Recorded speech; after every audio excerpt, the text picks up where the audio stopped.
Ketika kita membaca Quran, kadang kita membaca sebuah kisah. Misalnya kisah Nabi Musa misalnya. Setelah diceritakan dalam satu surat, kenapa kok muncul di surat yang lain? Bahkan di surat berikutnya lagi, ternyata muncul juga. Kenapa itu diulang? Kan kita sudah tahu kenapa harus diceritakan kembali di surat yang lain. Nah, itu menarik untuk kita pelajari. Kita akan belajar tentang surat. Original katanya surah. Artinya apa? Kalau kita cek dalam Classical Arabic, ternyata maknanya adalah dinding luar dari bangunan. Atau struktur yang utuh.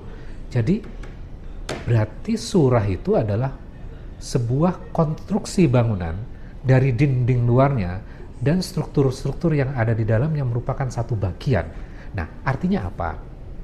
Ketika dalam sebuah bangunan ada pilar dan dia penopang gedung itu, maka di bangunan yang lain kita melihat pilar yang sama. Tapi ketika dia berinteraksi, diberikan aksesoris yang lain, maka memiliki fungsi tambahan di situ. Nah, balik lagi, ketika kita membaca dalam Al-Quran ada sebuah kisah di dalam satu surat, maka kisah itu merupakan elemen di dalam surah itu sendiri.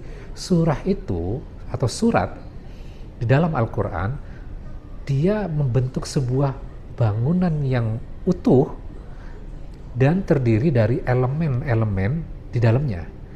Kisah itu punya koneksi, berkorelasi dengan bagian yang lain sehingga memiliki fungsi yang bisa berbeda dari satu surat dengan surat yang lain.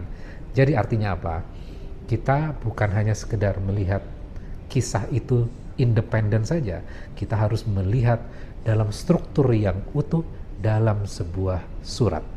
Mudah-mudahan ini merubah perspektif kita dan kita bukan hanya mengatakan saya sudah tahu kisah itu. Enggak, lihat dia di situ fungsinya seperti apa. Mudah-mudahan perspektif kita berubah dan makin kita tertarik untuk mempelajari Al-Quran.